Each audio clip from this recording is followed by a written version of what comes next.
اعوذ باللہ من الشیطان الرجیم بسم اللہ الرحمن الرحیم حکیم قیوم خان کرشمه طب پښتو یوټیوب چینل باندې تاسو رونو ته مخاطب دی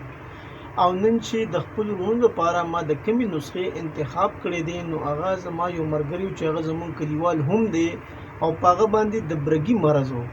چې دا غنوم ملک اصغر خانو نو پاغه باندې دا مرض تقریبا تر یو کال پورې هغه مختلفې دوايان استعمالولې خو هغه ته څه پیدا نه حاصلېده نو بیا هغه راغی ماته خپل مسله بیان کړه نو داغه لپاره ما د یوې نسخې تجویز وکړو او هغه نسخه چې کله هغه استعمال کړه نو الحمدلله هغه د هغې سره اوس ټیک دی او دا نسخه خو د مخکې نه را روانه وه چلیدا خو دغې غریب ته خو پته نه وه نو چې کله دې راغې نسخه استعمال کړه نو د هغې سره هغه ټیک دی اوس پرونه وایي چې دا څه نسخه ده نو دا څه ډېره قیمتي نسخه نه ده او دا نسخه هغه ته ما فری ورکړی یعنې هغه ډېر زیات غریب دی نو هغه له ما داسې خیراتي ورکول چې ډاکټرانو د هغه نه ډېرې پیسې اخیستې وي د هغه سره باقي څه ونه نو دا هغه ته ما دغسې فری ورکړی وه الحمدلله هغه ورسره شفا شوې ده نو اوس دا نسخه زه تاسو ټولو نو ته شیر کوم او کوشش تاسو وکړئ کوم چېرې ستاسو دواخانې ته هم داسې یو مستحق بیمار راشي چې هغه سره پیسې نه وي دا تاسو فی سبیل الله هم ورکولی شئ ولې چې دې اجزا عام اجزا دي او ډېر په کم قیمت سره میلاویږي نو دا نسخې نوم ټایټل چې دی نو هغه مرهم می برس یعنی برس خو تاسو ته پته ده چې برس موږ څه ته وایو دا په دې سرمن باندې برګي وي سپین ټاکي وي دا د هغې دپاره نو دا نسخه به د مرهم برس په نوم باندې تیارېږي اوس په نسخې کې به تاسو ته د کومو څیزونو ضرورت وي هغه تاسو نوٹ کړئ اول نمبر به تاسو اخلئ بابچی 125 ګرام او ګندک آملا سار به تاسو اخلئ 125 ګرام د دې نه علاوه به تاسو ته ګیرو چې دا یو لوټه شکل کې راځي دا به تاسو اخلئ 25 ګرام په دې کې صرف 3 څیزونه به پکاري یعنی بابچی به تاسو اخلي 125 ګرام او ګندک آملا سار به تاسو اخلي 125 ګرام او د دې نه علاوه ګیرو به تاسو اخلي 25 ګرام کله چې دا درېمانه څیزونه تاسو واغستل نو دینه با تاسو سو کې دا به ځان لا سپوب کې یعنی پاوډر به کې او په اخر کې به یو ځای کې نو د نسخې اولنې جز هم ختم شو او دیم جز چې کوم دغې د تیارې هغه هم ختم شو اوس د دې درېمه مرحله چې دا هغه د دې استعمال ده چې دا به څنګه استعمالیږي نو د استعمال هم تاسو رونه نوټ کړئ ولې چې بعضې رونه بیا په کومنټ کې دا وایي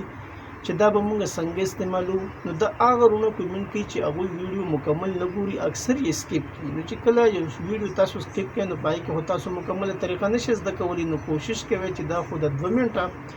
یا زیات نه زیات د 15 منټو ویډیو دا مکمل ګوره چې بیا تاسو ته د کومنټ کولو ضرورت هم پاتې نشي او که چېرې تاسو کومنټ کوئ نو هم په هغې به زموږ حوصله افزي کېږي او انشاءالله د هغې جواب به هم تاسو ته موږ زر تر زره درکوو نو دې استعمال به څه په دې توګه باندې کېږي چې یوه قاشوغه به تاسو دا سپوب راولئ او د دې سره به تاسو 15 قاشوغې د شړشمو خالص تیل چې دا په هر ځای کې عام میلاویږي هغه تیل چې هغه په ګانۍ کې تیار شوي نو هغه به بهتر وي ولې چې اکثر په دې دکانونو کې میلاویږي خو دا خالص نه وي په دې کې زیات میلاوټي نو کوشش وکړئ چې خالص تیل یعنی زموږ خو کلیوالي بانډجات دي په دې کې خو خالص څیزونه په زیات مقدار باندې میلاویدی شي نو دغه خالص د شړشمو تیل به تاسو راواخلئ 15 قاشوغې او دا سپوب چې کوم تاسو سره تیار دي دا به راواخلئ 1 قاشوغه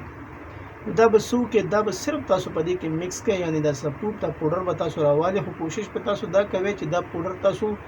د رنجو په شان میده کړي یعنی څه ته چې موږ مثل غبار وایو د طب په زبان کې دا به تاسو د رنجو په شان میده کړي او بیا به تاسو په دې تیلو کې واچوئ او حل به کړئ نه دې نه به یو پیسټ غوندې جوړ شي بیا به دغه تاسو چې کوم داغوني د سپین دا به تاسو په دې باندې لګوئ نو دا د دې د استعمال طریقه وه خو د دې سره به تاسو کوشش کوئ چې دا پاریز به هم تاسو ته ضرورت وي کوم چې د مرغن سیزونه وي یا د سموسې پکوړې د تیز مرچ مسالې د دې نه به تاسو پاریز کوئ نو دا د نن یو مجربه نسخه وه خو په دې کې به زه تاسو ته د پوینټ یو خبر هم کوم چې اکثر رونو ته به دا معلومه نه وي اوس کو چېرې په یو انسان باندې دغه په سرمنه باندې د سپین ټاکي موجود وي نو کو دا برس وي نو دې دپاره به تاسو په خپله یو تجربه هم کوئ. تاسو به یو صفا ستنه راوالی او کم ځای باندې چې دا داغ دی په دې کې به هغه ور دننه کړئ. که چیرې د دې نه اینه راوځه نو هم به تاسو ته پته ولګي او که چیرې د دې نه د اینې په ځای باندې داسې پیپ یا سپینې اوبه راوتې نو هم به تاسو ته پته ولګي. اوس په دې کې دا نقطه ما د دې دپاره پرېښوده چې تاسو کومنټ وکړئ چې اوس د یو ځګي نه وینه راوځي نو آیا دا به مرض ای او که به نه او که چیرې د اینې په ځای د دې نه دغه سپینې اوبه راوځي نو دا به د برس مرض وي او که نه دا به نه وي.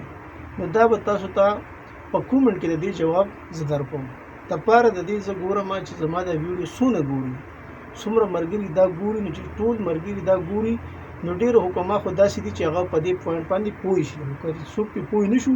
نو هغه بیا په کومنټ کې د دې پوښتنو کې او انشاءالله په کومنټ کې به زه د دې خبرې جواب هغوی ته ورکوم. په آخره کې زه د ټولو وروڼو نه اجازت غواړم. د الله په امان.